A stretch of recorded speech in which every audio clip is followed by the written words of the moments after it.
Ready? Play.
My name is Clara Towson, and I'm a friend of the show. Boom. I am Francisca George, and I'm a friend of the show. Perfect. Hi, my name is Susan Leemans, and I'm a friend of the show. Boom. Yeah. My name is Zainab Sammaz, and I'm a friend of the show. Boom. Hey guys, my name is Sasha Vickery, and I'm a friend of the show. Boom. Hi, my name is Lloyd Harris, and I'm a friend of the show. Perfect. Hi, my name is Jan Faria, and I'm a friend of the show. Boom. Yes, Take sir. one. Well done. Hi, my name is Jasmine Paulini, and I'm a friend of the show. Wow, Jasmine, you got it in one time. Ready. Play.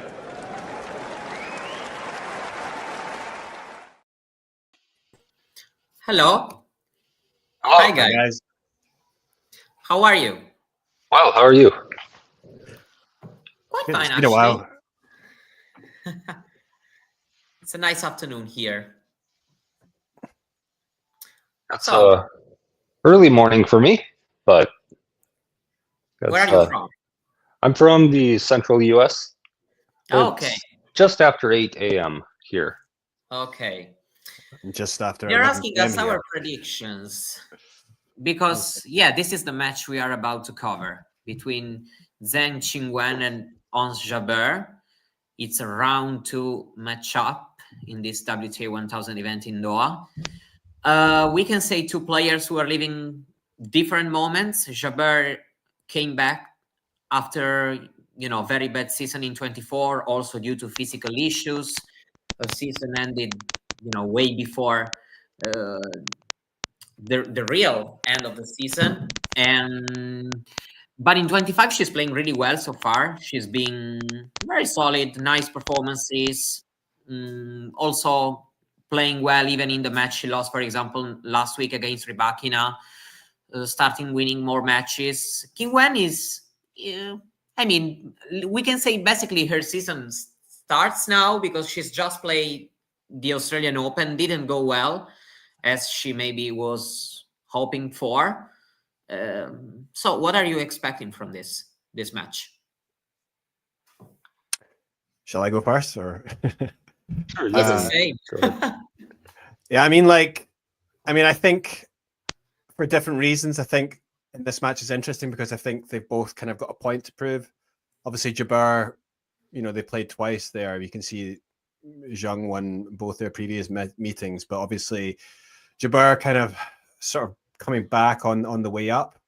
And yeah, I think she has played quite well. I saw her play in Abu Dhabi and I was pretty impressed with the way she was playing. And yeah, it's just an interesting little matchup in terms of sort of a bit of a difference of styles. And yeah, obviously for Zheng, she has to kind of, she didn't have a great Australian Open, obviously going out in the second round. And yeah, obviously having, gone to the final the previous year, it's a disappointing start to the season. And for her, I'm sure she'll be feeling like she's got to show a good performance here, but it's not going to be easy. I think Jabeur in Qatar, she's probably going to have a lot of support there, right? And I think she'll be very feeling comfortable. And given her recent performances, I think this, could be very tricky for Zheng. Who's going to feel more pressure?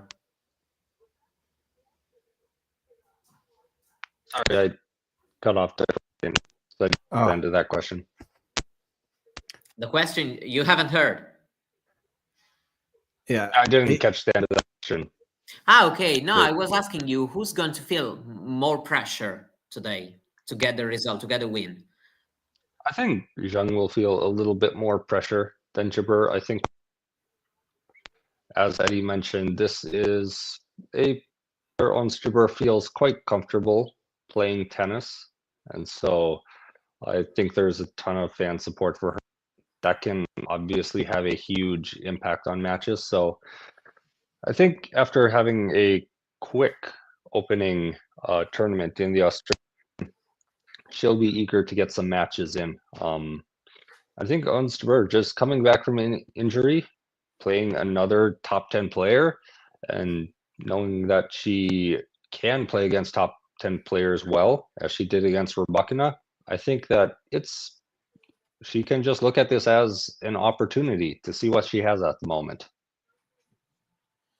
Yeah, I was feeling actually that, the head-to-head, we are seeing it 2-0.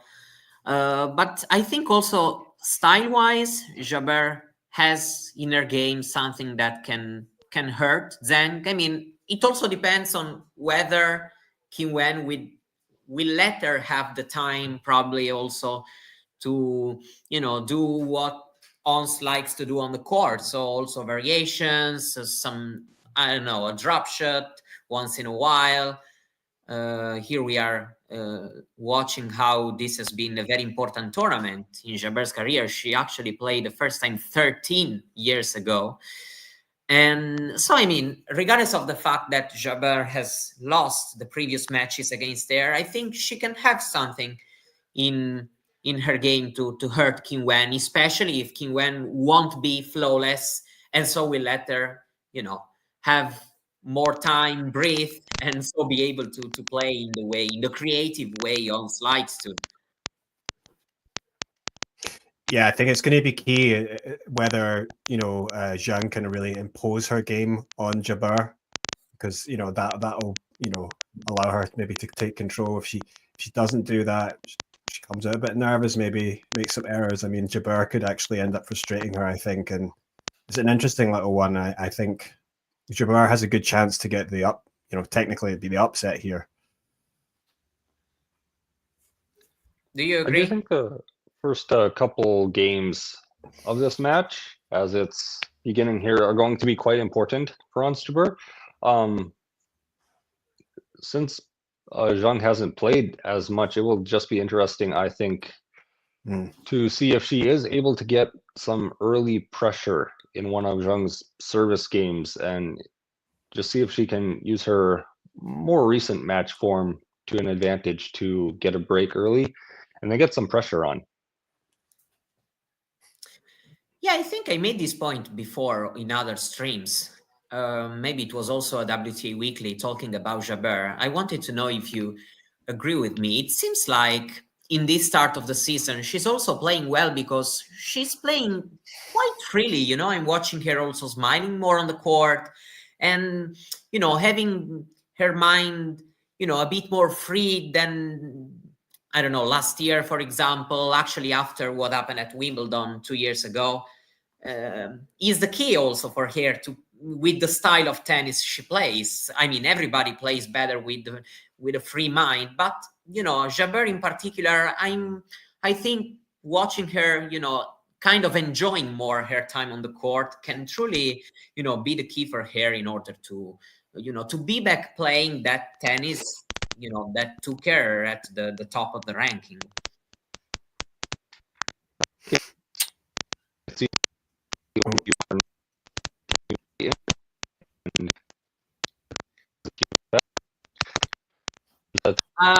Is it just crackly? me?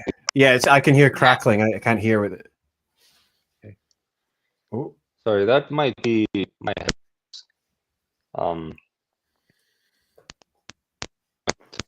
close here in a second. Yeah, it's different. Yeah, are you still hearing crackling?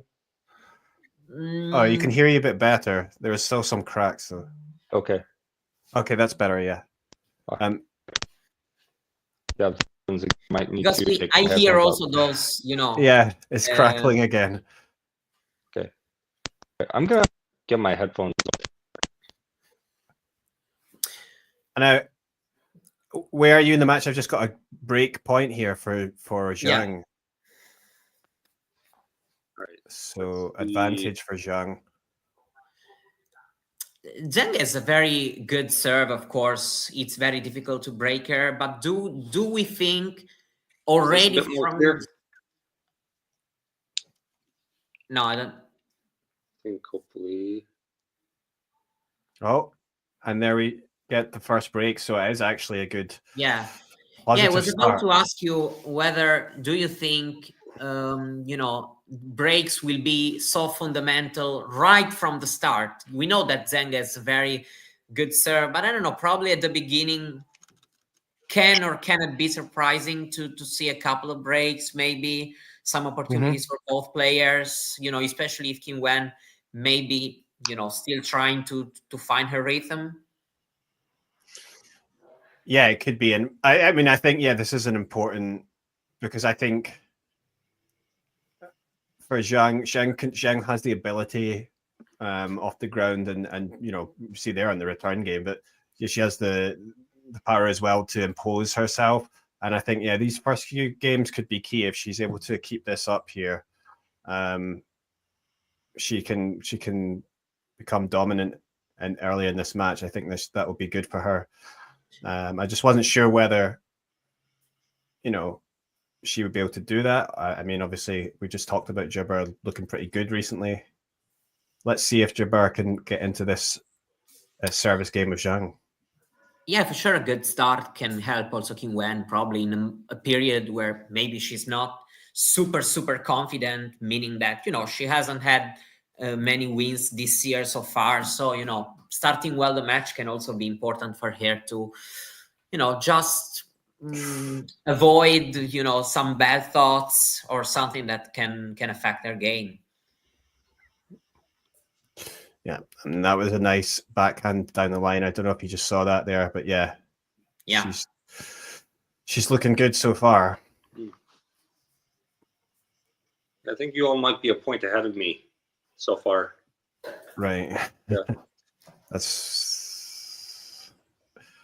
Yeah, I mean, I think as well, if we talk generally, I mean, obviously Zheng, last year, there was that Australian Open final, but then also, I think in the period after that, for a few months, she didn't do that well. She didn't have so many good results. Yeah. Clay, I mean, maybe where you'd expect her to maybe do better, she didn't have too many. So now I think it's very important for her she's got an opportunity here to try and build some points over the next few months. So yeah, I'm sure she's probably thinking about that, and she's got a chance to try to build her ranking up. Obviously, she slipped down from she was up at 5, right, and then she's down at 8 in the ranking. So yeah, I think that's probably the main key also for her, trying to be probably consistent across the whole season. Last year, she had that Australian Open final, but things truly clicked after that early loss at Wimbledon. Then she went to Paris, won the gold medal before she won the tournament in Palermo. Right. And after that, everything came actually very good for basically the whole year, because she had the final, both at the WTA finals, but also in Wuhan. A semi-final, it was also in Beijing, quarterfinal at the US Open. So, she ended very well. But after that Australian Open, you're right, she had a moment where she was not really, building on that final that she reached. So, yeah, probably this can be a goal. Jabeur has probably a look here, 15-30, 30 all, probably. No. It's not over here. Oh. Wow. That was very good. Yeah, 2 break points she now has. So, yeah, just, I mean, what you were saying earlier about Jabeur being able to play freely. But also, I mean, she looked like she was enjoying it when I saw her in Abu Dhabi. And then, yeah, I mean, I think this environment here, I don't think she's going to feel pressure, right? And that's a big part of it as well. So let's see if she can come back here. Yeah, probably also after some time. I don't know if Carson agrees, but now that she's not anymore number 2, 3, 5 in the ranking, you can also being mature tennis wise, at her age, she can be able, of course, to shut a little bit down that pressure that also maybe she's felt in the past while competing also in this part of the world. We know it's very important for her. So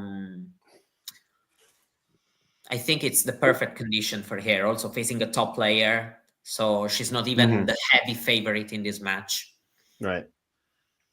Yeah, she has nothing to lose in this match. I mean, if she loses, Zheng is the favorite here, certainly, the top 10 player right now. And wow. And yeah, she gets the break back, and she's moving well. And this is important because, it's, of course, with the game she plays, it's important for her also to be as everybody is saying, also fully fit, able to do everything.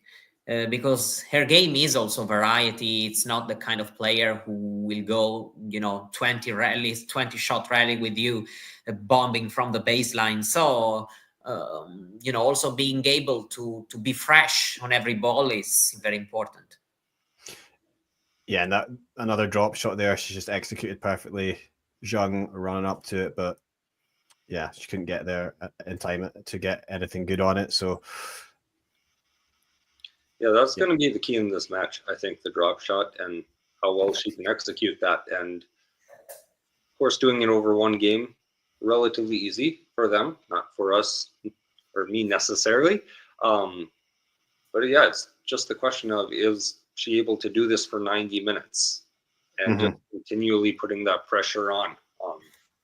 Because a player like Zheng is going to figure this out eventually and start to read this a little bit. Yeah, I mean, it's the key, I think, also because, I don't think Jabeur can play the whole match going toe-to-toe with the baseline against somebody with Qinwen's, power, her heavy shots. She's also, as somebody already said in the chat, very, very solid player also from the baseline, not only, those heavy shots. And so being able also to move her, to not make her hit, with feet well put on the baseline, it's for sure the key. So the variety is even more important for her in this match. So being precise here, 30 all from 30 love.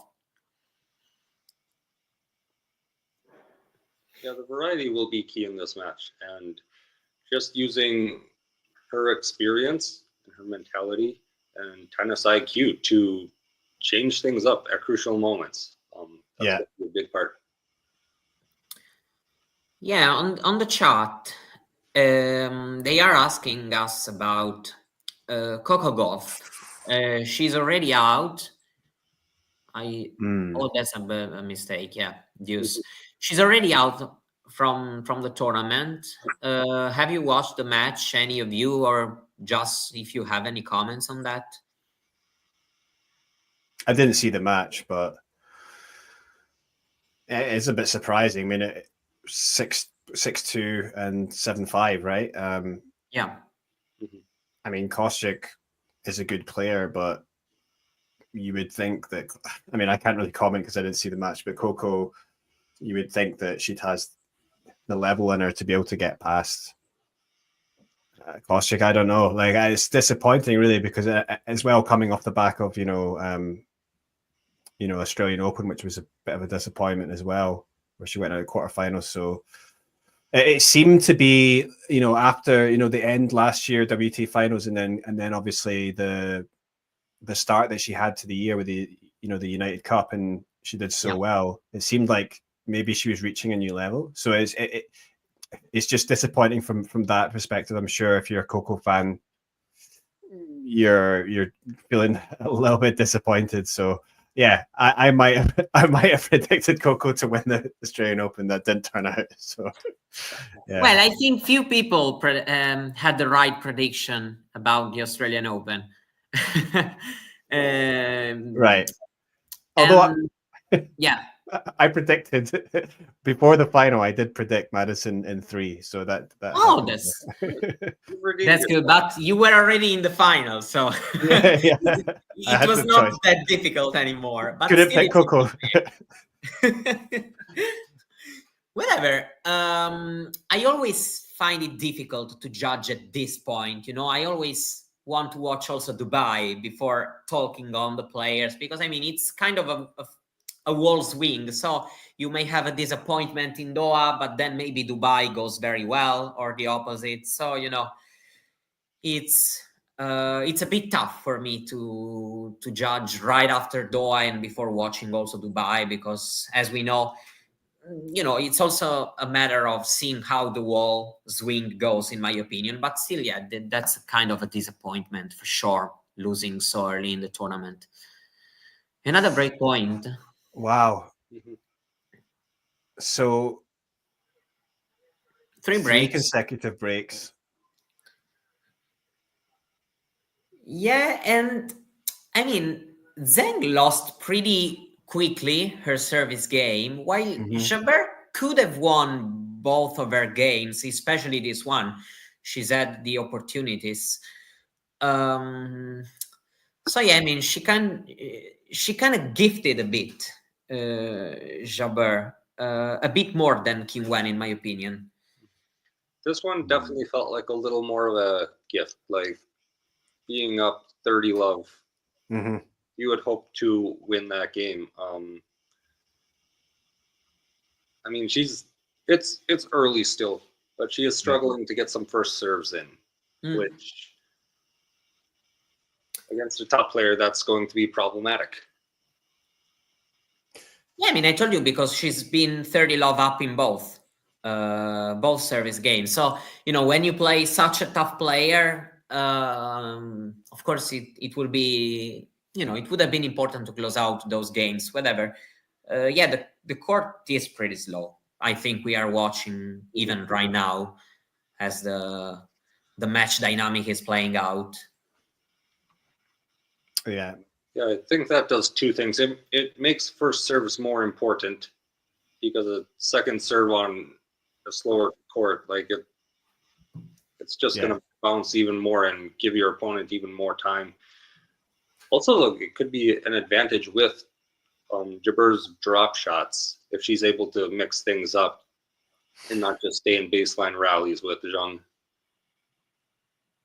But I think it's a slower high bounce is probably good for Zheng's forehand, especially because I think she likes that on her forehand, and yeah, she can sort of impose her game from the baseline. So yeah, I mean, it's really, I think it creates a bit of pressure maybe on Jabeur, to obviously you said like she wants to get her first serves in, but also like, you know, come up with some trickery, but it's going to be difficult for her to, you know, keep doing that if Zheng is you know, just going to be so solid from the baseline. So yeah, let's see how this goes. For me, these conditions are very good for Qinwen, because I know that quick conditions can be a bit helpful with her serve, but overall, the whole rest of her game, I think that clearly prefers these sort of conditions. So I think this can play in her favor. Oh, and it was just seeing a second serve ace from Zheng there. Because I mean, the court can be slow, but if you strike, you know, at 170 on the line, it's still quite difficult to return so well. But for her, having the time, as you said before, for me, it's crucial. We see also how, for example, on the grass, she struggles a lot with a low bounce. You know, for me, these conditions are very good for her tennis overall. And 30 love already in this game. Yeah, it's a strange one because like obviously with her serve, the quicker surface would definitely help Zheng, and she'll get a lot of extra points there. But I think, yeah, like, you know, especially she has such, like, she's done well as well in some of the quicker hard court tournaments, but then she often has to play Sabalenka, and when she's playing Sabalenka, she's rushed a lot.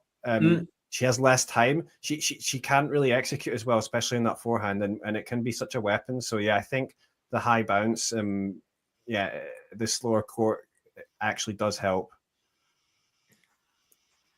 That was a nice angle from Jabeur on that point. Yeah, it was so good. Yeah, especially it wasn't easy to control the ball so well. So.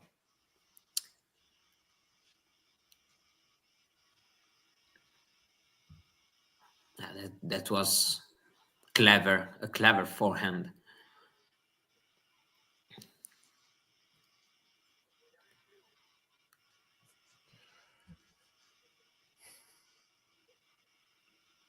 What are you all expecting from Qinwen this year? I mean, she has to be to have a successful season, she has to be able to pick up at least another big title, I think.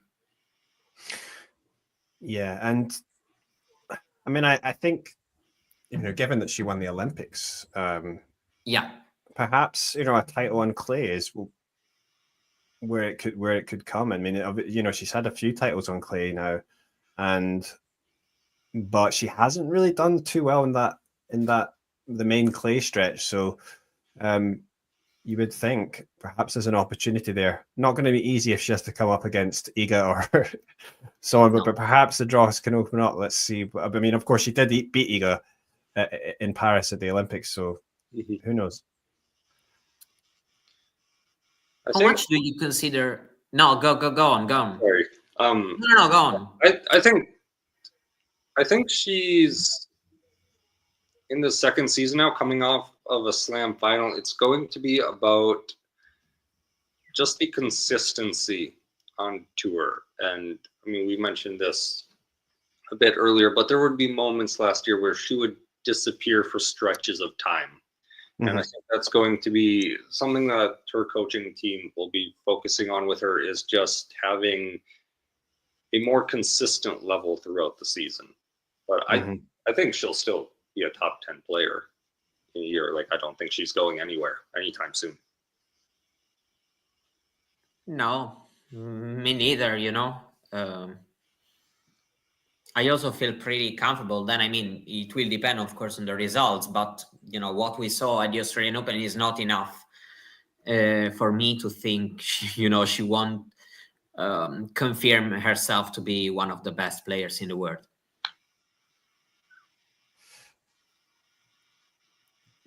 Yeah, I mean, I think especially last year was it was just the first half of the year at a post Australian Open. She was very, you know, there wasn't much going for her. And then, yeah, post Wimbledon, yeah, the results really did pick up for her. And she was super consistent, you know, elite level in the second half of that year. But then follows up with, you know, an early loss at the Australian Open. So, yeah, it's still an issue at the moment. And yeah, I do. If I'm her coach, I'm telling her she's got big opportunities here, and she's got to. Yeah, I mean, it's got to be focused. I think, and this is a key period for her. This sort of spring, coming into spring. A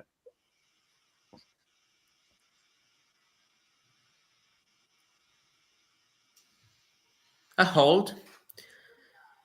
So both players have held for the first time since the last changeover. But of course, Zheng has broken once more. So has Qinwen been fit this year?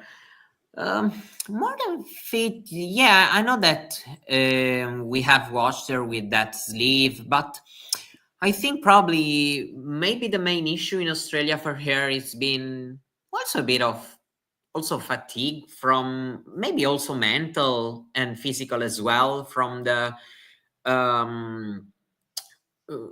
end of the season that she's at, because I feel like since the post Wimbledon clay, she actually played so many matches, so many wins. So probably it's been not easy as well. We know also that it hasn't been easy for her team. Pereriba has had issues.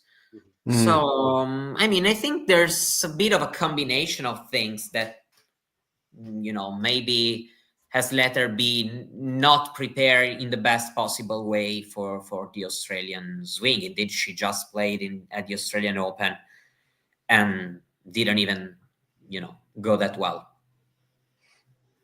I think I agree. I think it's a combination of things. She played a lot at the end of last year in the Asian swing. It felt like she was in every tournament and making a run, at least a couple of matches deep.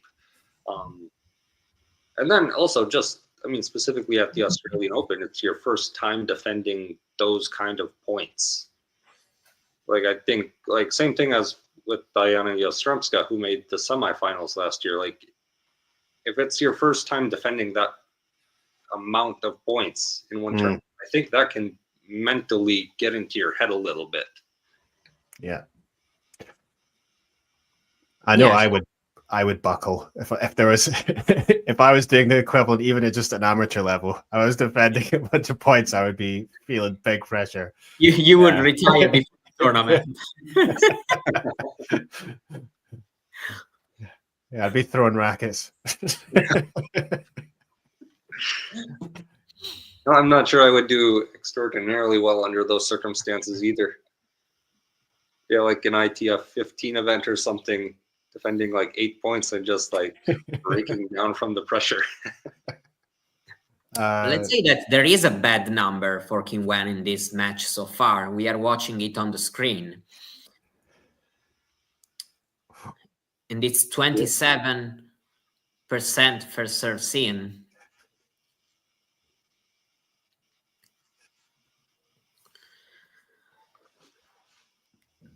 In the long term, that's not a strategy to winning this match, probably. No, that's for sure, but still shows that she kind of still has to enter a bit more into that serve, you know, at least talking about match rhythm, because maybe she is somebody who serves really well. This is not in question, but we know that she can have this issue when she's still not feeling that match rhythm super well. A double fault here.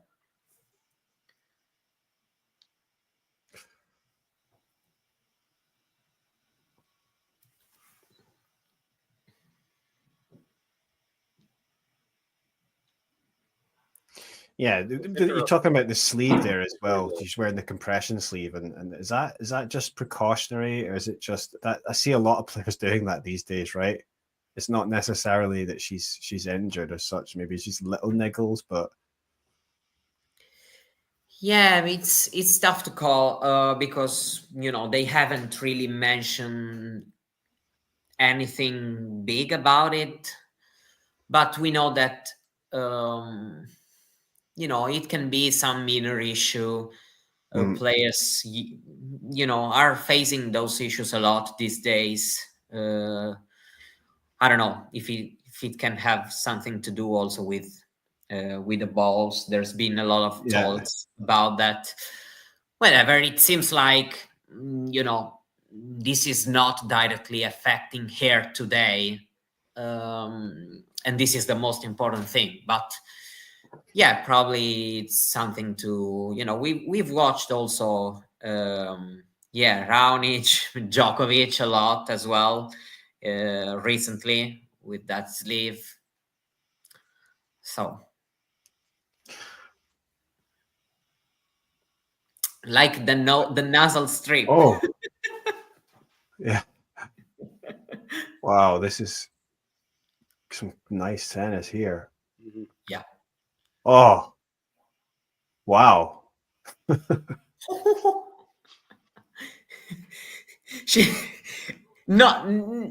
No other player would have hit that shot in that moment. Yeah, when she's playing confidently, I love watching her play. I mean, here we have the nasal strip. We didn't have the nasal strip double last week because Kasper fell short in the final against Shapovalov.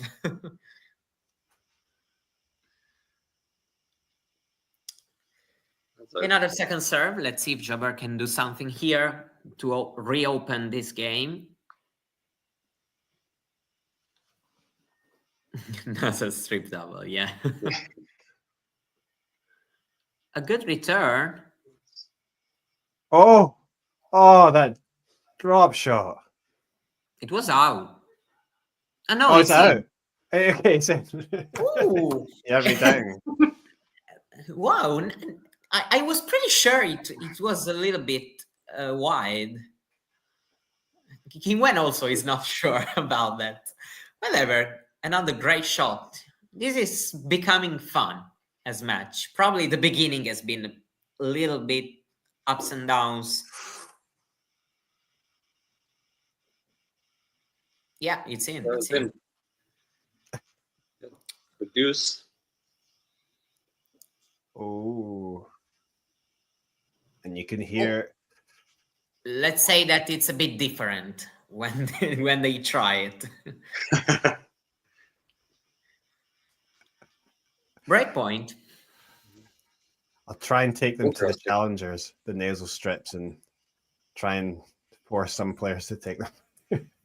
Yeah, let's say that that slice was just a bad idea. It has nothing to do with technical ability, just not a ball where you could have done that. Yeah, probably not the correct decision right there to try that shot. No.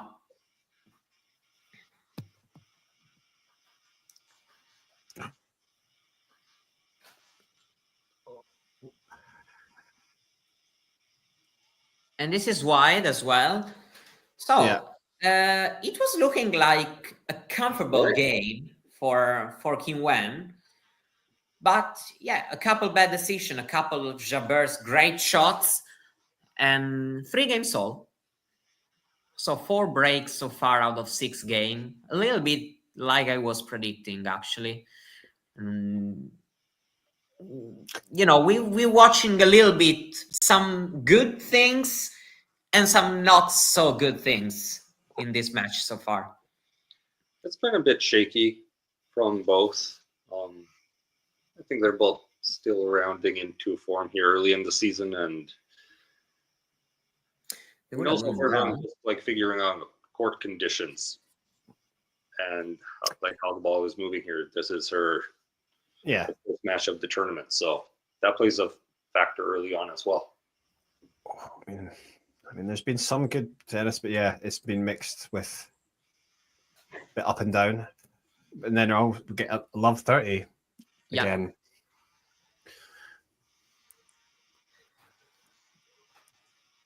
As any other results, we've talked about Goff and Kostyuk, but has any other result kind of surprised you, both in terms of who won or also just the scoreline?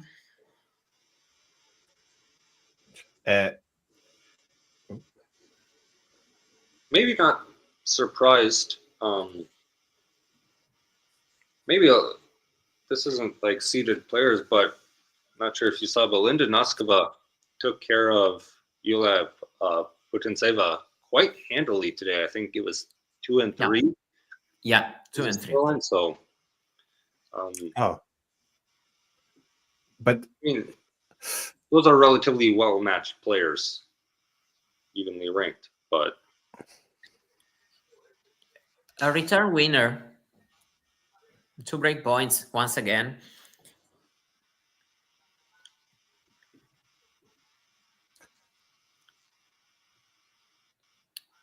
that was a very aggressive, very nice shot, though, right down the line. I like that level of aggression. 30-40, a good serve from Jabeur here. So there is another break point. The second one of this game. Oh, that chord there.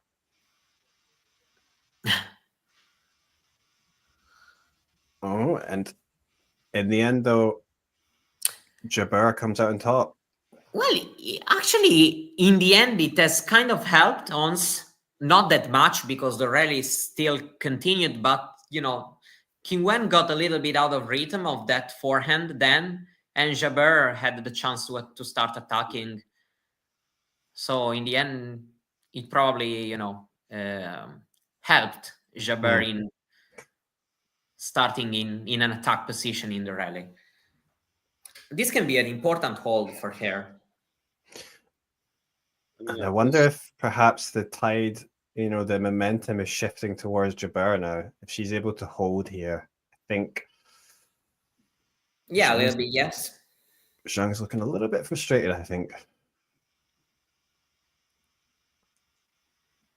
And of course, there's just the scoreline. We're getting relatively late in the first set. If Zheng were to break here again, like that's a lot of pressure on Jabeur at this point. Oh.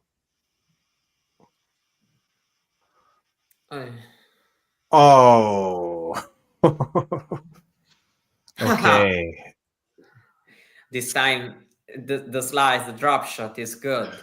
Yeah. I mean, of course, important. Zheng can be under a lot of pressure next, because if Jabeur holds here, Qinwen will go to serve for the first time down in the score, because she's never, she's always done it being ahead so far in the set.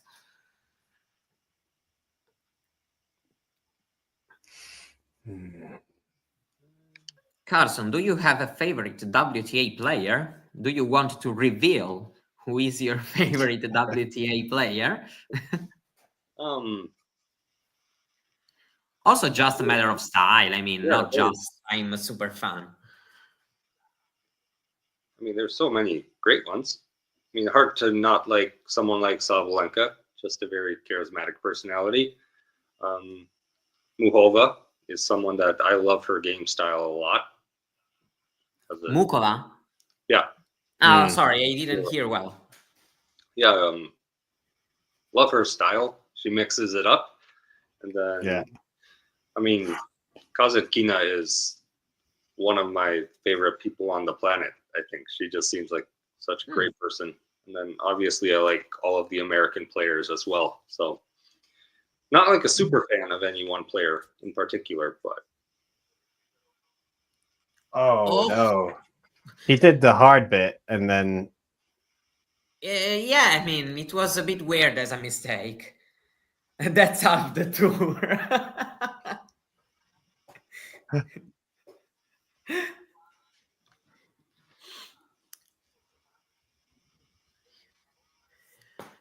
So that's an important haul from Ons Jabeur. For a first time up in the score now, in terms of games. And I mean, she can play putting. So Carson likes WTA players that can slice, drop shot, and volley. Yeah, that's true. Yeah. Probably has a better taste than me. I like players. My players. You can also name half of the tour if you want, apparently, because that's what I did. Definitely Jessica Pegula. Definitely. Yeah.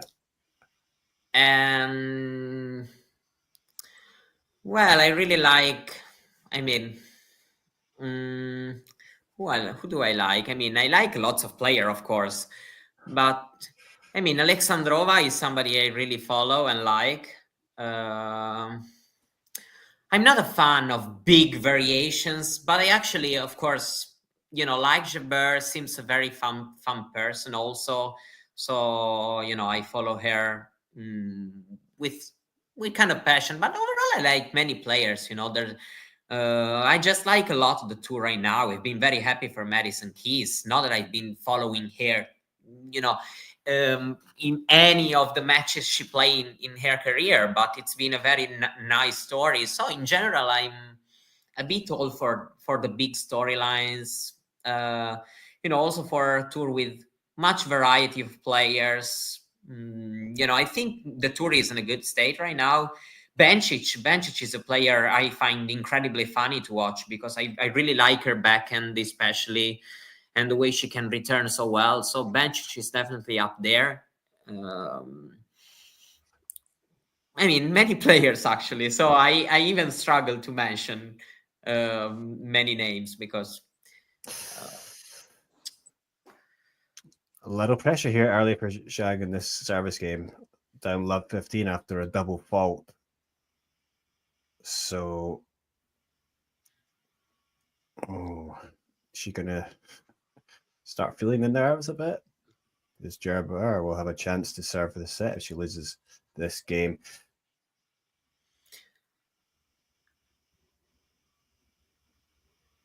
Oh, so net court in favor of Jabeur, ball trickling over, and it's love 30.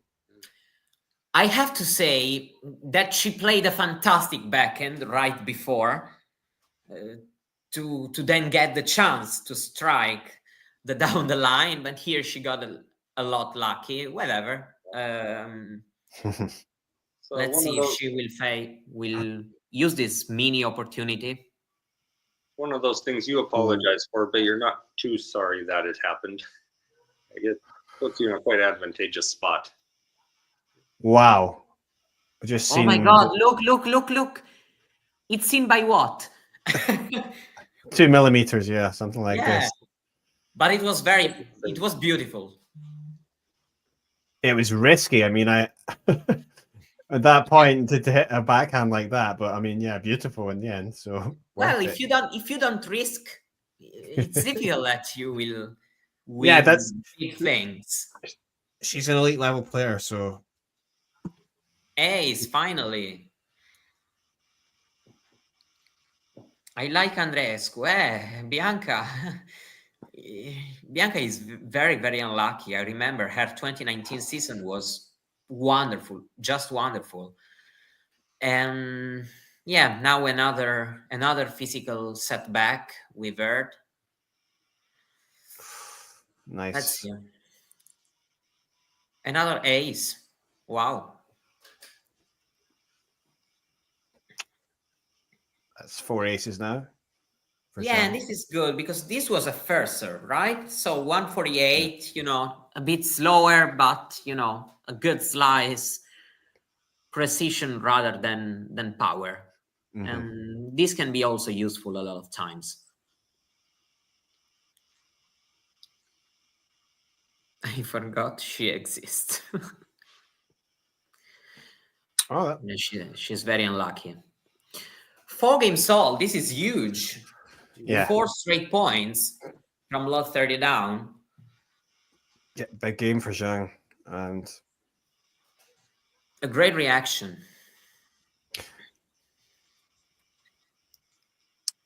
but yeah, it's already been much closer, I think, than the previous 2 matches that they had, right? So I mean, it was a bit expected.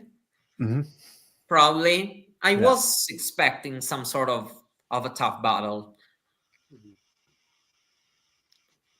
I looked at the head-to-head before the match. I think there was only one other set they've played where Jabeur won 4 games at all. So this is... Yeah, I mean, she was injured in the first one, actually, in Canada. Then the following year, 6-2, 6-4 was straightforward. But yeah, I mean, Zheng is, first match in a while, actually only the 3rd of her world season. So it's, I was not expecting her to crush.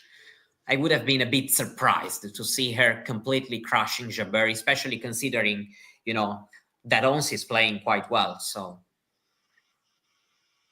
I think I expected a close match as well, but I mean, there is always the question of, if you haven't beaten someone before, is there a matchup problem that we just haven't seen yet? So it's good to see her even in this position, though.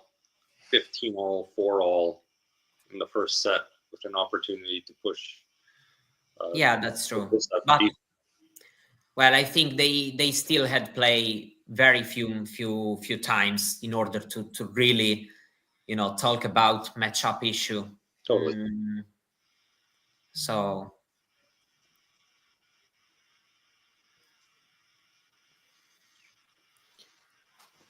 now we seem like we starting having a bit more normal flow of the set. There aren't breaks anymore. Let's see if Jabeur rolls once again.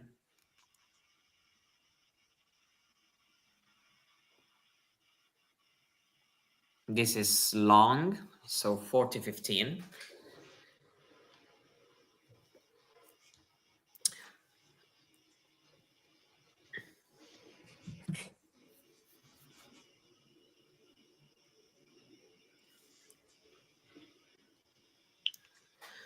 Sofia Kenin has won a good match today. Who did she beat? Parks in 3 sets, but actually, having already beaten Kruger, 2 straight wins. So yeah, I mean, round 16 for a player who has. Tell me. Yeah, Kruger just reached the finals this past week, obviously. So I mean, with that, it's tough to wonder how much of that is just you played 5 matches in 5 days and then traveled. Mm-hmm. Well, tough to tell this early in the season. But, Jabeur holds, so 5-4. And what about Rybakina? She got the tough She win beats against Stearns. Stearns. Yeah. What do you all are thinking about the start of her season? Rybakina? Yeah. I mean, well, I mean, the Australian Open was obviously, I mean, you say it was disappointing maybe to lose in the 4th round, but then obviously she lost to Keys, who ended up winning the whole event. And actually, yeah, same last week when in Abu Dhabi, she ended up losing to the winner. So, I mean, I don't think she's looked too bad, to be honest. I mean, I know there's been a lot of stuff going on around her and everything like that, but I've sort of been fairly impressed by how she's been since she's come back. So, I mean, if you look at her schedule from last year, she didn't really play that much after Wimbledon. Like, other than the WTA finals, completely shut it down after the US Open. So I think there is just the element of finding your match fitness early on in the season that is going to be important for her. And then obviously there's the off-court things, which are a bit more complicated and concerning perhaps, but Yeah, the only thing is that overall she's not looking bad. The only thing is that she's not looking that solid in her service games. Even today it was 5-love up in the second set. Then actually she got both the 2 breaks back, Stearns, and then Rybakina broke again to win 6-4. So just a little less solid than I am expecting, even if, yeah, I agree that overall she's not looking, not looking bad. Still very tough player to beat, that's for sure. So love 30 here. Jabeur is 2 points away from taking this set. a big opportunity here.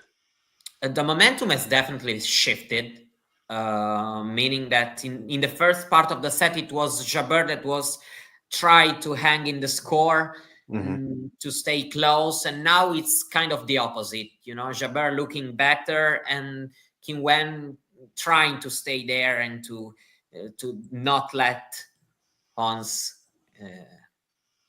just go away. But it's a double fault here. 3 set points. Mira hasn't won yet, actually. 3rd set for her against Stramkova, so we still don't know whether Rybakina will face Andreeva later.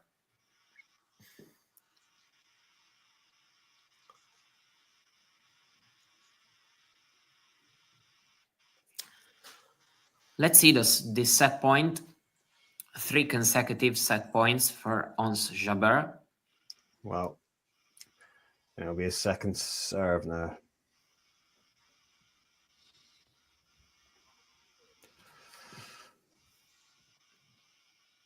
That was a pretty big second serve. Saves 1 set point. Yeah, very big one. But of course, we have another set point, other 2 set points, actually. And I mean, that first serve percentage is letting her down in the end. I mean, she's won points on her second serve, sure, but this is a bad mistake. Zheng put the first serve, but Jabeur had returned pretty well. Yeah, just get it in play. That's just. And we had love 30 in the previous Zheng service game. Now it's been love 40. Yeah. She managed to hold on, but let's see if she can do it here.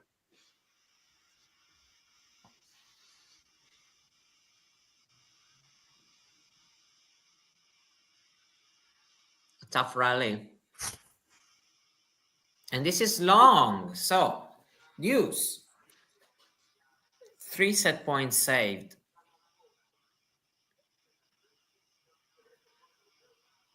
And this is a huge opportunity because, yeah, the first set point, okay, Zheng serves really well.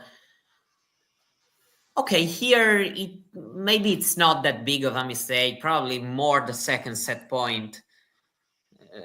That was definitely avoidable.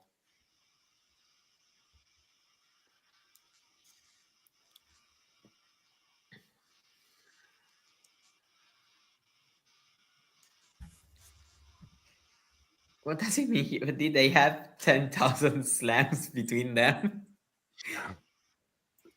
Ooh. Ah, okay. Now I got it. Okay. I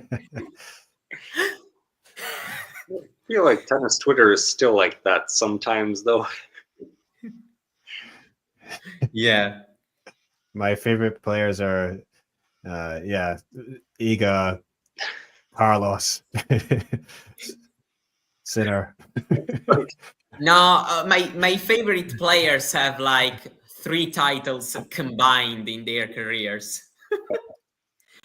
Oh, this is fantastic forehand. Wow. And Wow. Qinwen is unprepared and loses the set 6-4. Down a set. On Jabeur. She was 1-3 down, and then she won 5 out of the next 6 games to take the set. So, what have we watched so far? Jabeur's team playing quite well. I mean, a bit shaky probably at the beginning, but I guess she's showing that she has a very high level right now. And what about Zheng? Obviously, like the first serve percentage, not good enough. Like that's going to need to come up, and ideally, you'd like to see that around 65% or so for her. Mm-hmm. But also, like the fact that she was in this set as long as she was, like she has been protecting her second serve well, so she's moving well. Just needs to get some more first serves in, I think. Can I tell you something? She actually has just won 46% of her first serve points, 6 out of 13. So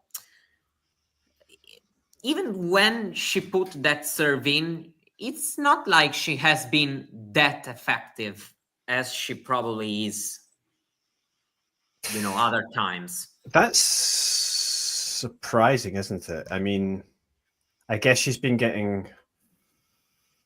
Yeah, I've got the stats up here saying 46% first serve points, one, and then 6 out of 13, I guess. And then 47 on the second serve as well, which seems surprising. But with a low first serve percentage as well, 40%.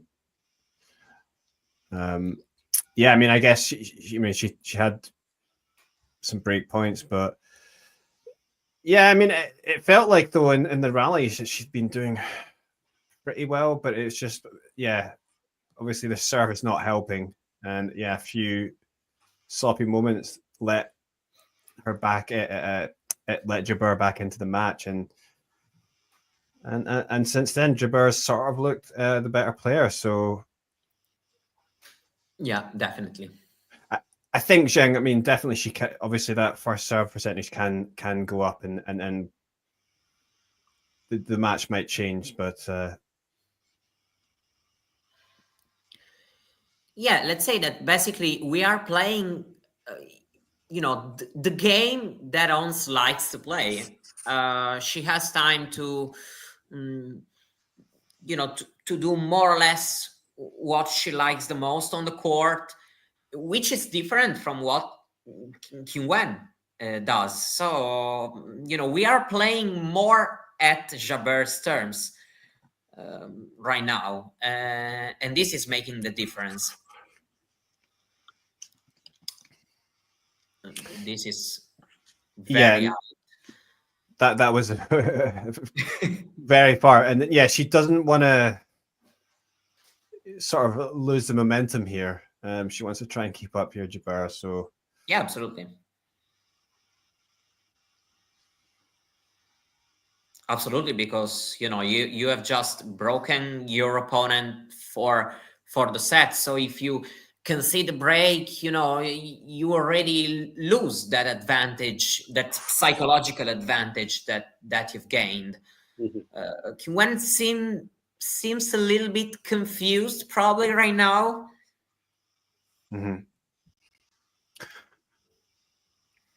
Yeah, and obviously though it's dangerous as well for Zheng because Jabeur's up a set, and she's probably feeling pretty good right now.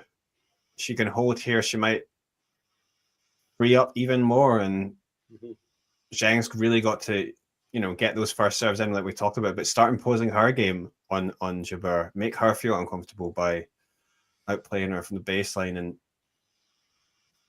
yeah, disappointing there with that return. Do you two think Jabeur can be back inside the top 10 this year? It's a good question. Because I mean, she's playing well, but of course it's not easy. I think if she's healthy, she still has that level. We've seen that, but I mean, it might be more difficult now than it was a couple of years ago to get to that level. And then, I mean, there's just the logistical side of not being ranked as highly either. If she's not seeded going into Roland Garros, well, instead of not facing a seed until the third round, you might be facing a top 10 player right away.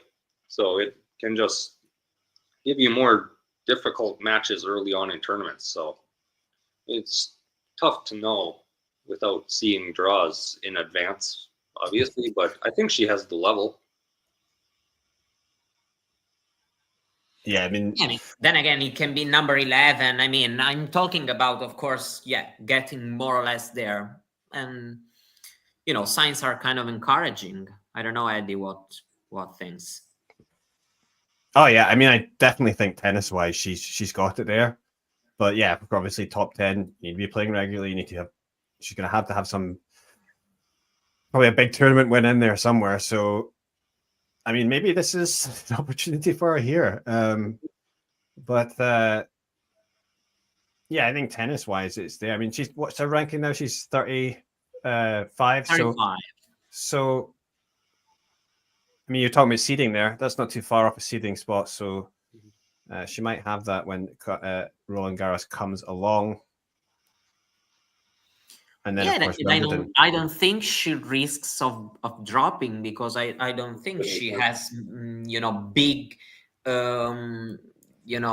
big results to defend. So, a big quantity of point coming off altogether. So, I mean, if she stays at this level, she can get close to that for sure. In my opinion, there's also other surfaces which we know that suit her even better, like the natural surfaces. So why not?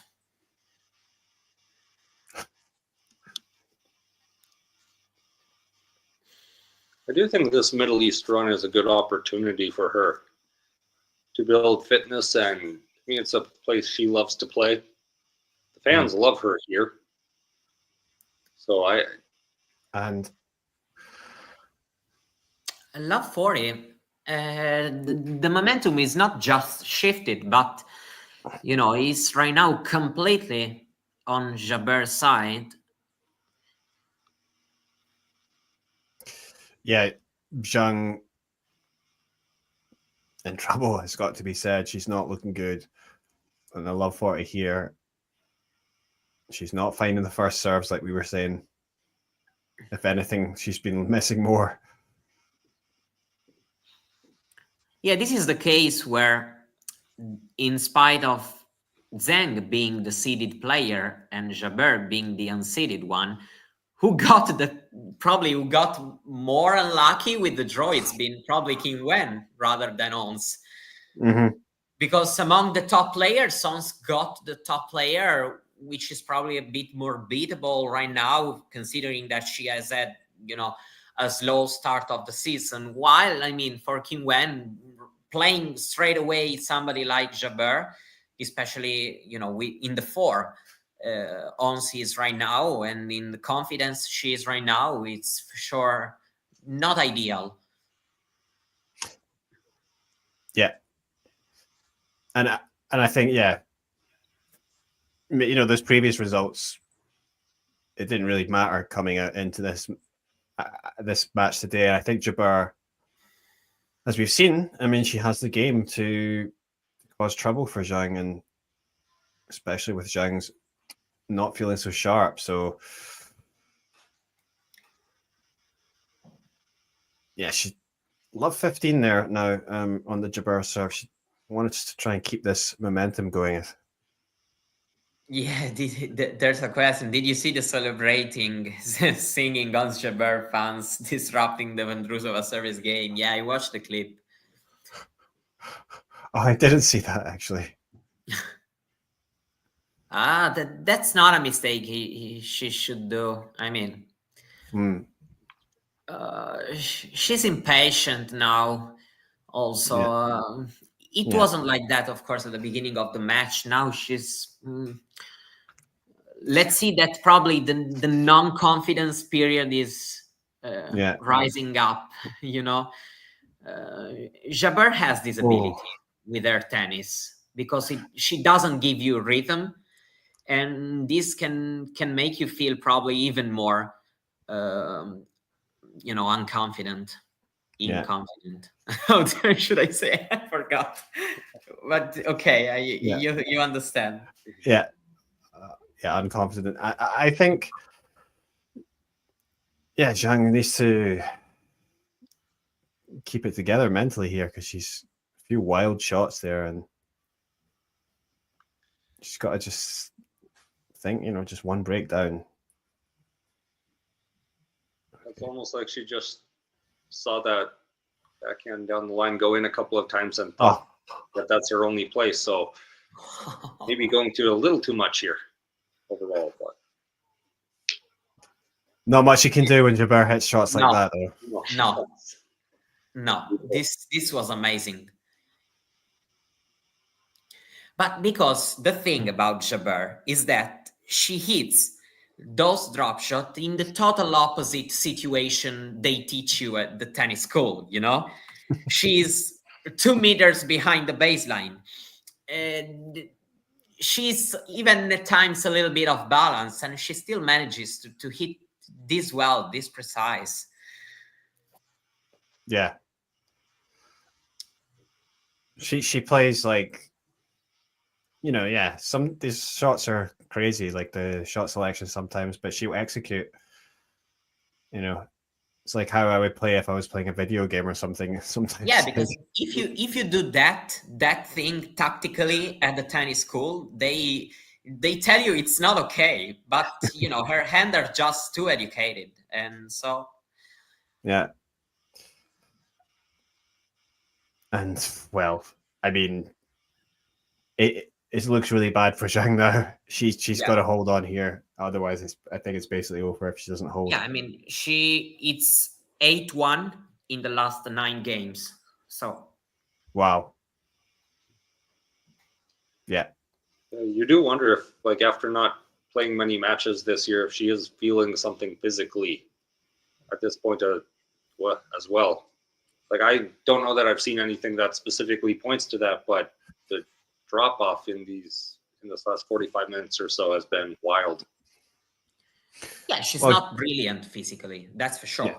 John did, obviously, he mentioned that earlier because she had the opportunity to play United Cup and skipped it. And then obviously, Australian Open goes out second round, hasn't played since then. Really, so. Which is a bit weird, because maybe you would expect her to, I don't know, take a wild card into Abu Dhabi or ask for one. But yeah, I mean, for sure she's not brilliant. That's pretty clear, I guess.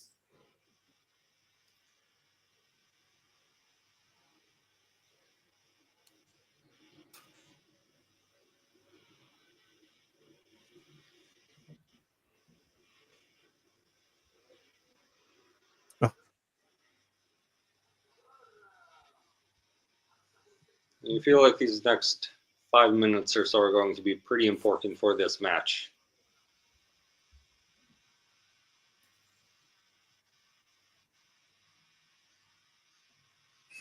Yeah, I mean, I think if she loses this game, the match is basically done for Zheng. Yeah, basically, sorry if I interrupt you, but you know, in her press conference after the loss in Australia, she told this year there was no chance for me to play any tournament before Australian Open because there's some issues in my body that didn't solve yet. Without really specifying, you know, what was going on.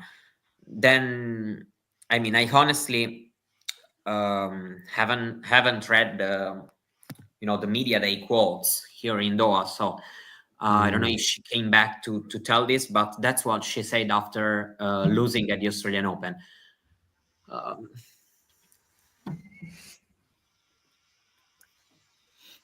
I mean, it makes sense.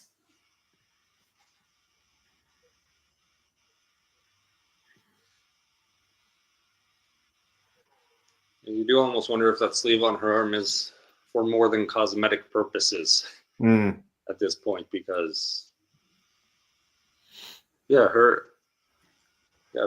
I'm just noticing now that I am looking for it, that arm motion on the forehand doesn't look quite like I remember it from last year when she was. It's like she's pulling it a little too much. Yeah, and you wonder whether maybe she overplayed a little bit in that latter half of the year. She wanted to keep that going. I mean, a lot of the tournaments as well in China. I mean, You know what? Probably it's a bit unlucky for her that, you know, the home swing for her comes after the last slam of the season. So, you know, maybe there are players that if there's something going on a little bit, they can, you know, maybe they decide to skip a couple of tournaments after the US Open. And for her, it's difficult because, you know, these are her home tournaments. So even if she's not 100%, she still has to give that push and to try her best in order to play, to soak it in the atmosphere, to have good results in front of her people, you know.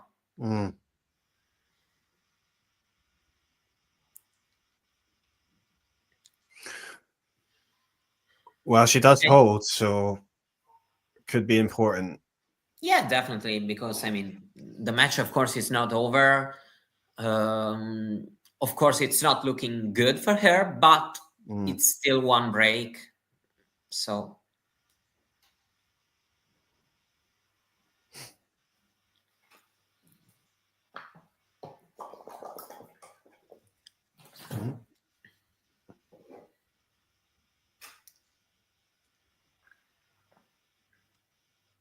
I think the bigger issue could be she just hasn't really gotten into one of Jabeur's service games for a while. Yeah. We are looking at some results. Pegula is up 6-3, 4-2 against Svitolina. A very close battle between Stramkova and Andreeva.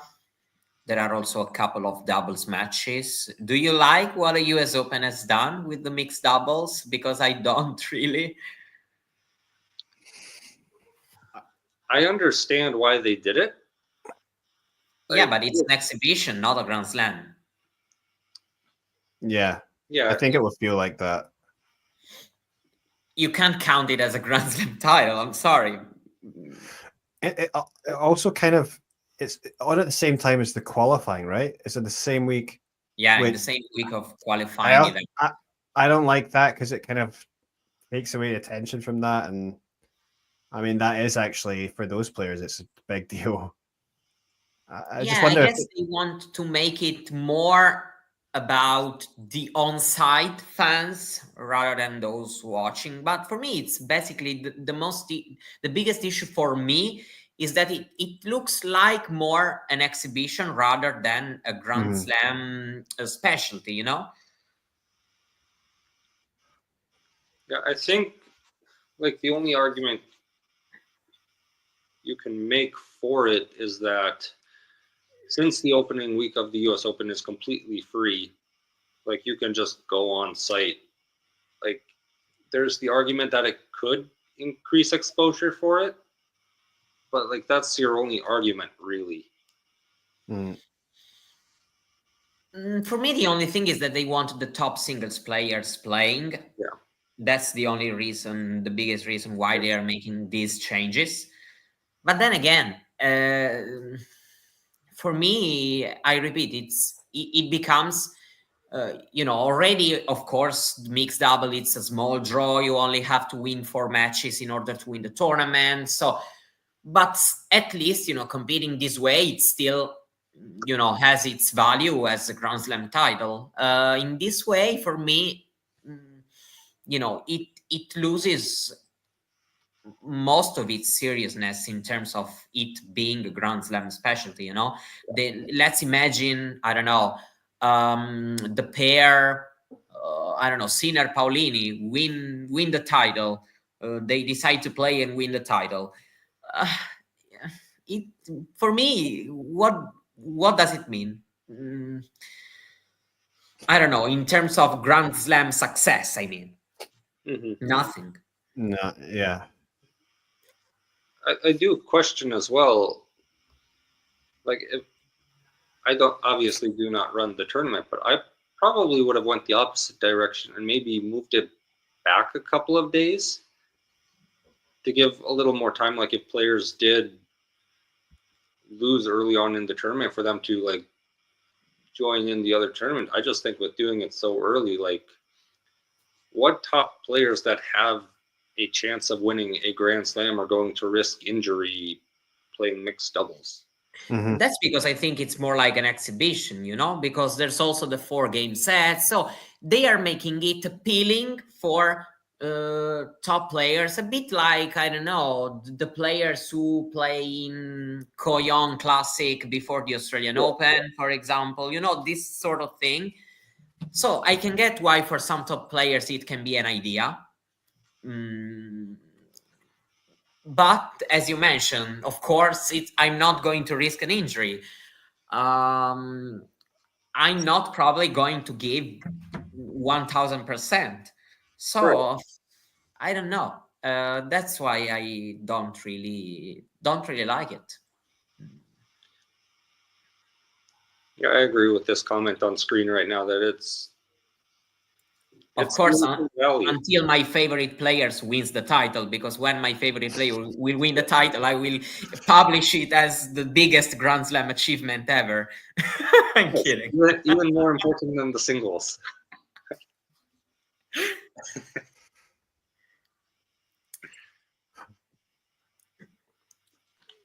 This is quite a long rally. Let's see who comes out on top. Zheng. Jabeur was a little bit off balance with this backhand. So 15 all, important point for Qinwen, because, going long 30 would have probably meant basically the end of this match.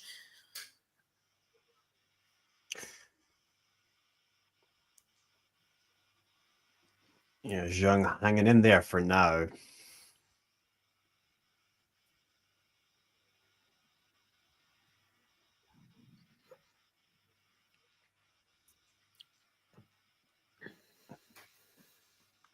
It will be interesting.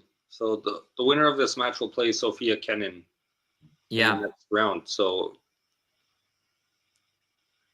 there's no disrespect to Kenin, but I think both of these players will look at that as an opportunity to begin a run deeper into this tournament. Yeah, for sure. Kenin is a bit an unpredictable player, but very. But yeah, I mean, for sure, whoever wins today will be the favorite. That's true.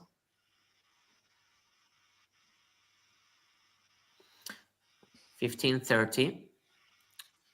Jabeur has another look probably here on a break.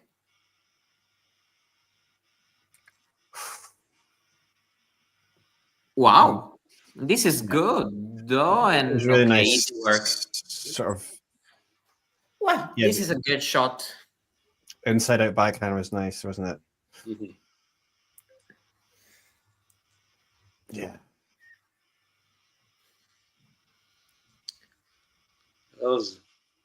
I really like that point creation, and Yeah, only thing try is to that, a little bit more. you know, it still feels like, you know, Qinwen is forced to do too much today. You know, even the point she won, of course, Jabeur now hit a great forehand. I see why Eddie was smiling. But you know, even the point she won, she had to hit a great backhand with a very, very actually, you know, it was very difficult as well. So yeah, as I said before, it's not on air terms. This match today, that's what it feels like. Pretty You know, much. we are playing at Jabeur's game. Oh, there we go. Great. Double fault. Double fault, yeah. That's So 5-1. Um, There's another controversy in the Andreeva Zhrankova match.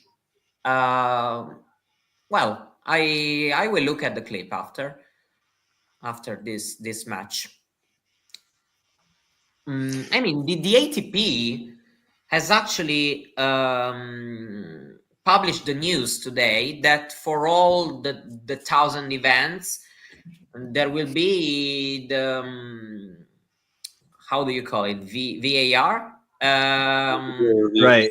Yeah, the video review, of course, for both the double bounce, for a potential default, Yeah. for, you know, and for all these controversies in all the courts of the Masters 1000 events this year. So that's a good news.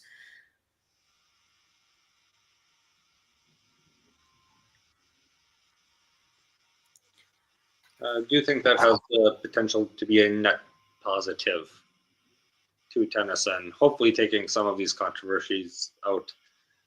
I mean, at least the umpire has the chance to see it again. But it was in the last tournament and it was available in Australian Open, but the players have to use it like challenge system, which Yes, I believe it's like it was at the Australian Open, where they have to, for like the double bounces and like not up calls, like you have to stop play immediately. I believe it is, which we saw that not go so well for a couple of players. Like if you forget to not stop play immediately. So yeah, no, that's the only issue I have is like if you're because sometimes you might not be sure, right? Like if you're in that moment, would you want to just stop the point? So but then you might have been wronged, right? So it would be good maybe if that's wrong, because one thing is to challenge the line call, and there, of course, it's normal that you either stop the point or you keep playing and that's it. But on the double bounce, I mean, if there's been a double bounce, I think you should be able to just go back and assign the point to whoever deserves it. yeah, like the umpire could just review it themselves if they were unsure themselves as well and say, well, I'm afraid it's a not up. So 15-14. It's probably still early to think about a potential comeback, but Qinwen is still fighting. Jabeur Yeah, very disappointed. Yeah. A bit weird considering the scoreline, but yeah, I also it's also right, I mean, to see her a bit frustrated, because, you know, you mean she's fully focused and she doesn't want to let go anything. Yeah, it's a big win for her as well, you know. She feels that. Yeah, it would be first top 10 win in a while. I would say probably at Adelaide. I think Collis was still a top 10 player. But yeah, I mean, whatever, it would be a great win. No, Zheng hasn't been able to do that well in long rallies. I mean, longer, more than 3-4 shots, unless she has found, you know, something really special.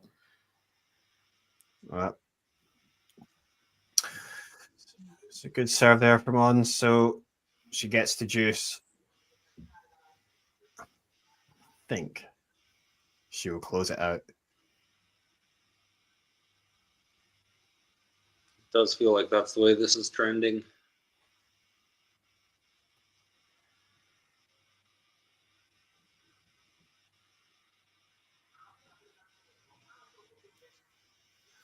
Match point. So we are 1 point away from an Ons Jabeur win, a big one.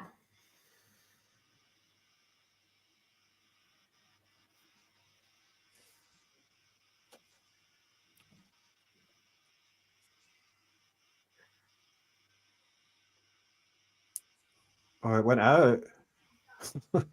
Yeah, the match is not over. No, it wasn't a top 10 win against Collins in Adelaide. So it would be the first one since Madrid 2024. She beat Ostapenko there. And the biggest one since the WTA finals in 2023. So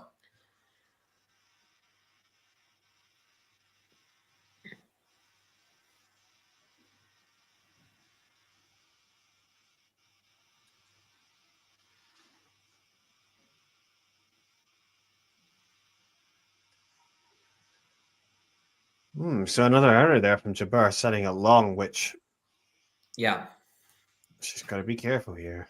I mean, I don't really think she's going to come back, but No, this is probably nerves more than anything else. Yeah. Yeah, that's true. But serving well under pressure. 2 out of the 3 break points have been served with a good first serve.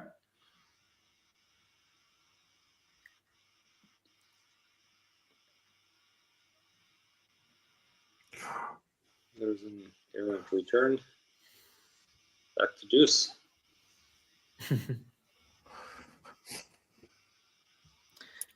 Advantage.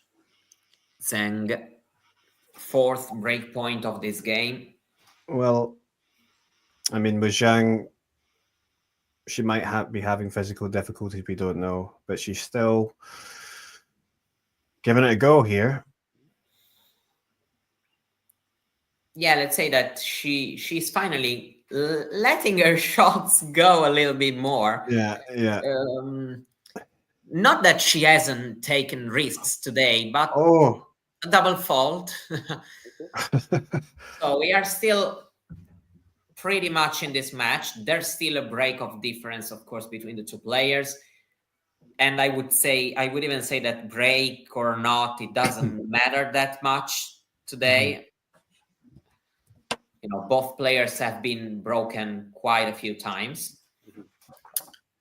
So, of course, there's still a solid lead for Jabeur, but Zheng is still alive. 1 match point saved as well.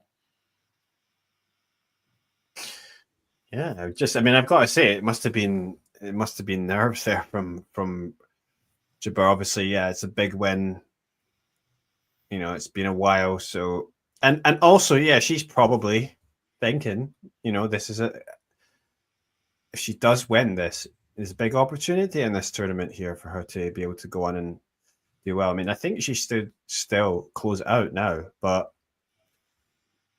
yeah, if we're looking at the draw, she has Kenin next, and on quarterfinals, potentially it's Ostapenko or Paolini. So yeah, I mean, it would be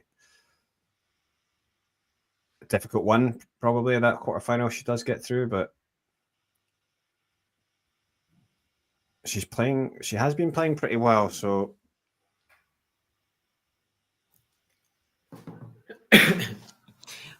yeah, I mean, I don't know if, of course, in this moment in their heads there's a lot going on about the draw, but just, of course, an important win to You know, for Jabeur to of course try, you know, beating a top 10 player, reaching the last 16 of this tournament, which is both important as a whole because it's a 1,000 tournament and also very important for her as well.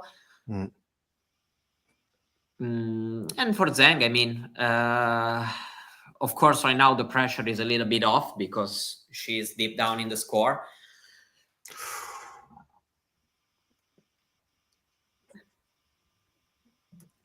Good beginning. Oh, another mistake.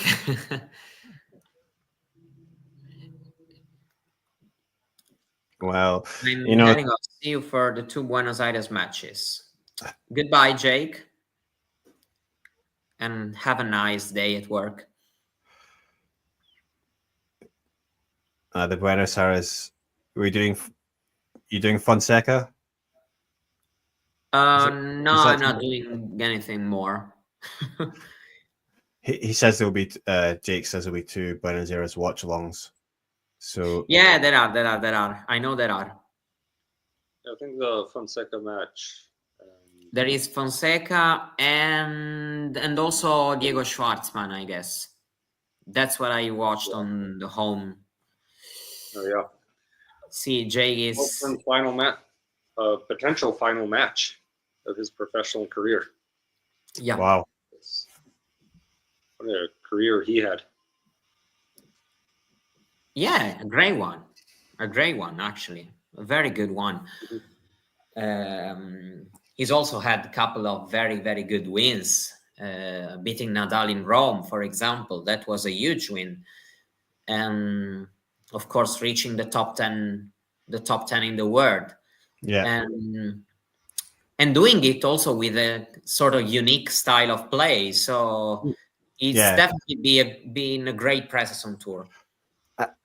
As a guy that's, you know, same height as Messi, probably he's to get the top 10 these days is impressive. Yeah. One of my favorite pictures in tennis history is the photo of Diego Schwartzman at the net with John Isner after one of their matches. There's about it's lovely because, you know, you can just say tennis is a sport for everybody. It is. Yeah. You know, you can be 2 meters and 10 centimeters tall or 170, 165. It's okay. You can reach the top 10 because both have done it. Yeah.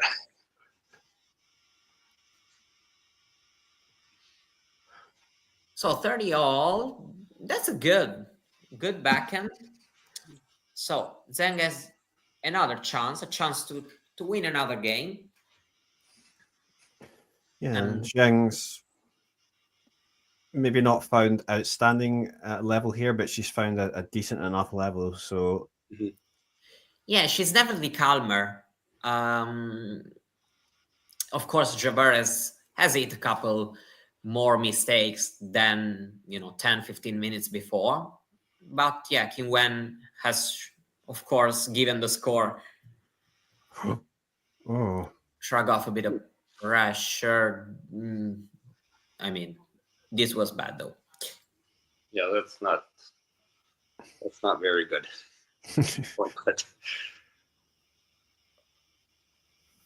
Let's see if she can get one of those elusive first serves in there.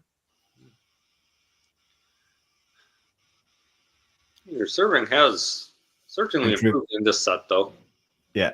Just looked at the stat line for this set, and it's at 60% in set number 2. Yeah, the thing is that more or less, as in the first set, you know, she's not really getting that much from it. Yeah, there still haven't been many free points off of it, but still, I think it's of high value to get the first one in. Well, this is very good from Jabeur, changing direction. Second match point. Let's see if she closes it here, which is probably better for her, so she doesn't have to serve for it.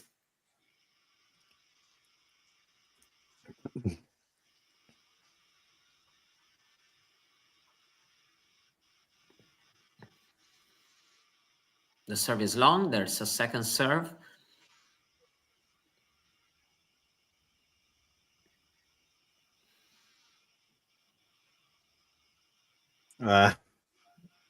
Double fault. And so Ons Jabeur wins this match 6-4, 6-2, 1 hour and 29 minutes. A top 10 win for Ons Jabeur. A disappointment, of course, for Zheng Qinwen. But talking about Jabeur, well, that was quite a good performance. Yeah, that was, I mean, the best she has looked in quite a while, I think, against a player of this caliber. So it'll be a great confidence boost for her, I think. And of course, playing in a place that she loves to play, in front of fans that she loves, this is a good opportunity for her now as well. We've already discussed her draw a little bit in the future, but yeah, and I mean, definitely she deserved to win, Jabeur, and some of the best moments for sure. Some wonderful points came off her racket, and exactly the kind of points that we thought might be difficult for Zheng to handle. But how much of it is also, you know, down to Zhang having difficulty finding her level? I mean, obviously the serve wasn't anywhere to be seen, especially in that first set, right? So, and just, I mean, she started off pretty well, Zhang, but then, I think she had an opportunity maybe to go up 4-2 at some point. It didn't happen, and then, yeah, I think from then on, Jabeur, the momentum shifted to her, and really, yeah, Jabeur looked on top pretty much since then, and obviously, yeah, I'm pretty sure there must be something going on with Qinwen, that's for sure. That said, yeah, what to say about Jabeur? It's 10 wins already in 2025. I don't know if I would have expected her to, start this well, her comeback this year. She's looked very good. It's 5 tournaments, and in 4 of these tournaments she has managed to win at least 2 matches. And so I mean, it's definitely good that we've got Ons Jabeur back, and yeah, now we'll see Qinwen, what's next for her. Of course, there's also Dubai. We'll see if she will manage to be better than that, or if there's something a bit serious going on or not. But yeah, I mean, today we have also to say that it was not easy. When you are of confidence, for me, somebody like Jabeur has the worst possible game for you to make you, gain confidence, rhythm. So probably she's had the worst draw she could have had in this tournament. yeah. And well, I mean, I hope it continues for Jabeur, because when she is playing like she can play, it's very interesting, and just we need to players like that, I think, in the game to so I mean, Jabeur is important for many reasons in the game. I don't want to say something that has been said many times before, but not just because of her game style, but also because of the part of the world she represents. For me, it's very important also, considering our sport as a global sport, to her presence in the game is incredibly important. So of course it's nice to see her playing well, that's for sure. And I guess we can do you have anything else to say about this match or the players? well, I think most of it has been said at this point. They're just throwing the match stats on the screen right now. Jabeur was 8 of 9 up at the net Zheng was 5 of 12, and neither of them particularly came in that much, but I still feel like that one stat was kind of indicative of the entire form of the match. Jabeur is just a bit more clinical in every area. Yeah. We have to do, a little preview about a very interesting match that will come up as a round 3 in Doha. And, I'm talking about Iga Swiatek against Linda Noskova. Noskova has beaten Swiatek before, actually on a big stage. It was the Australian Open last year, and she's also playing incredibly well now. Very, very well, both in Abu Dhabi and also this week. A fantastic win over Putintseva, which is a very tough player, and also, somebody who has had a very good season in 24, and actually also the start of this year. But we are talking about Doha, and we know that Iga Swiatek in Doha is probably even better than the French Open in terms of the level she brings on the court.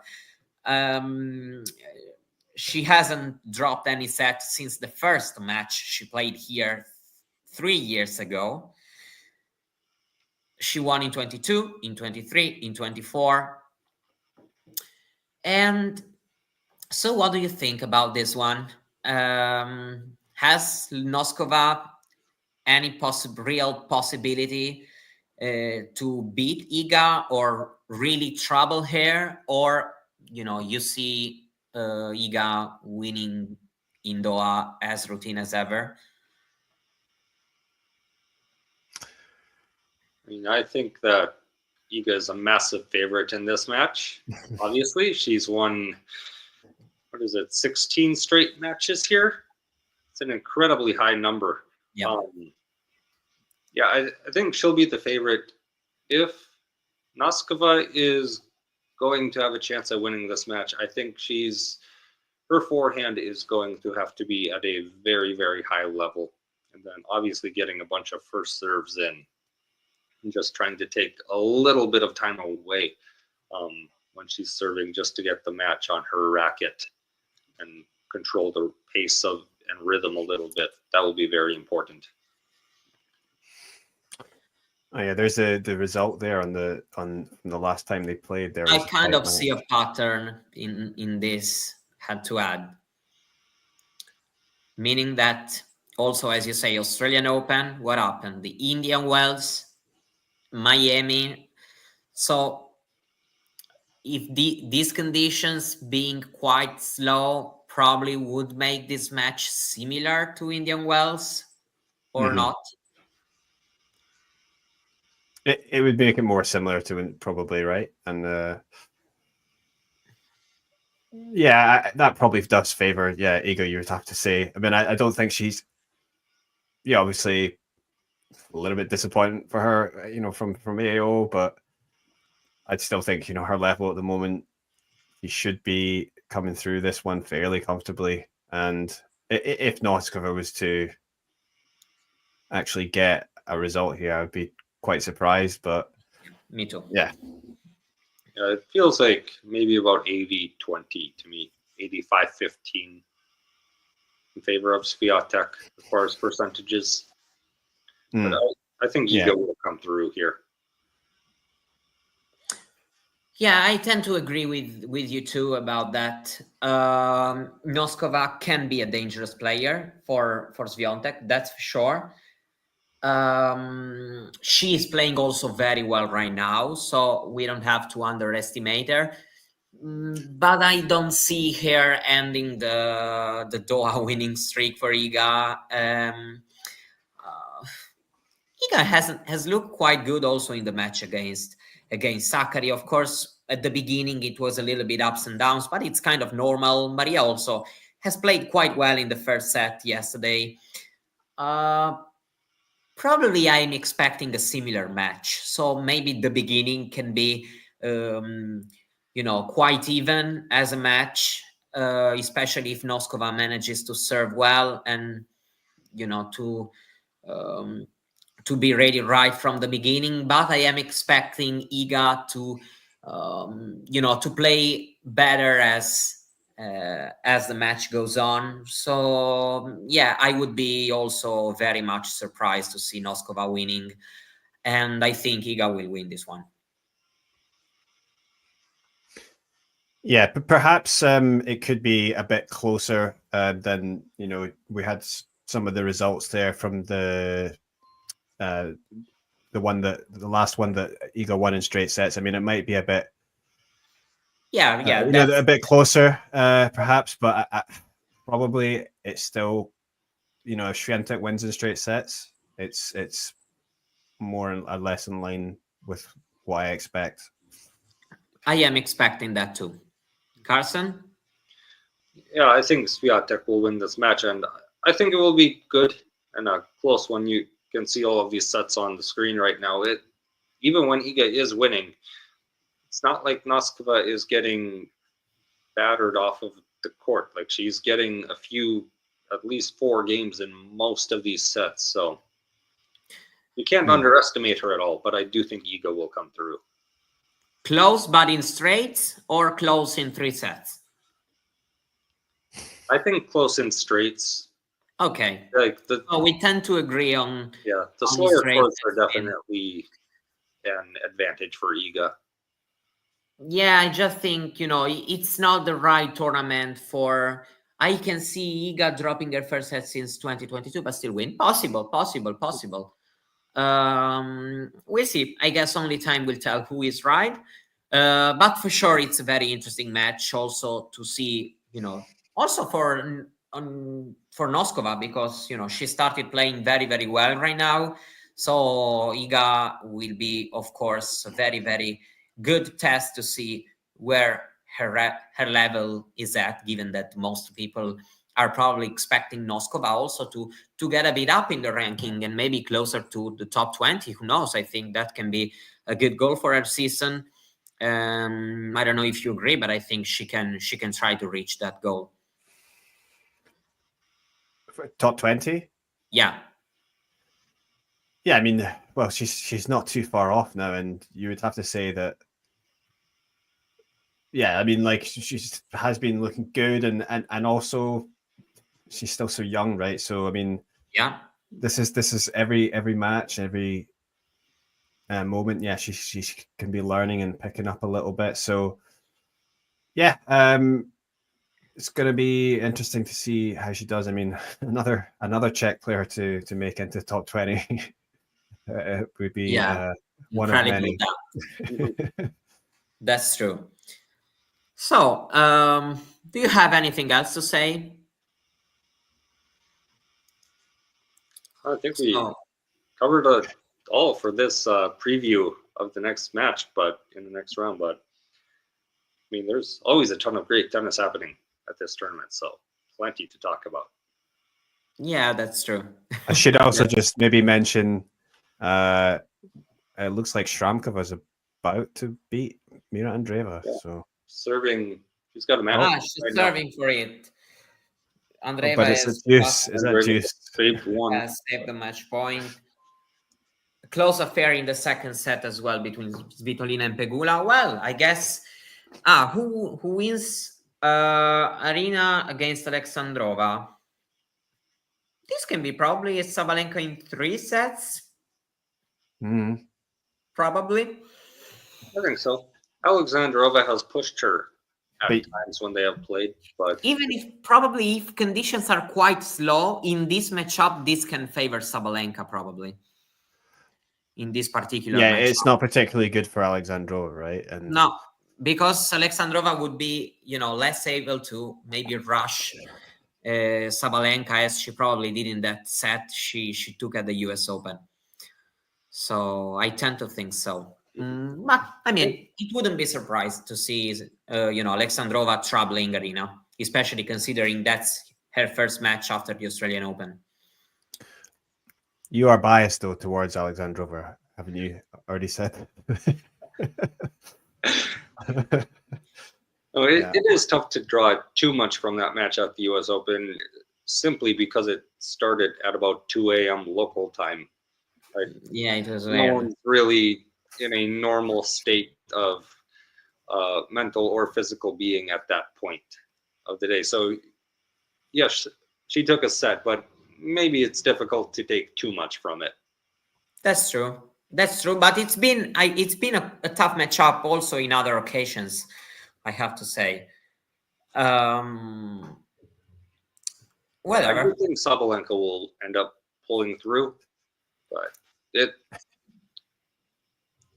will be a good matchup, I think. Won't be easy. Yeah, I tend to think this as well. Actually, Alexandrova has been one of the few players managing to win 4 games in a set against Iga in Doha. She did it last year. I mean, I guess we will see about this, and actually plenty of tennis happening, plenty of streams coming up as well from Buenos Aires, especially. And I mean, at least today, it's from Buenos Aires, 2 matches. I guess we have to remind people who are watching and aren't subscribed to do it. And I guess we can say goodbye. Thank you, guys. And thanks to everybody in the comments as well. Yeah. Thanks. Bye-bye. Bye. If you enjoyed this video, make sure you hit that like button. Don't forget to subscribe and click that notification bell so you don't miss out on all things tennis.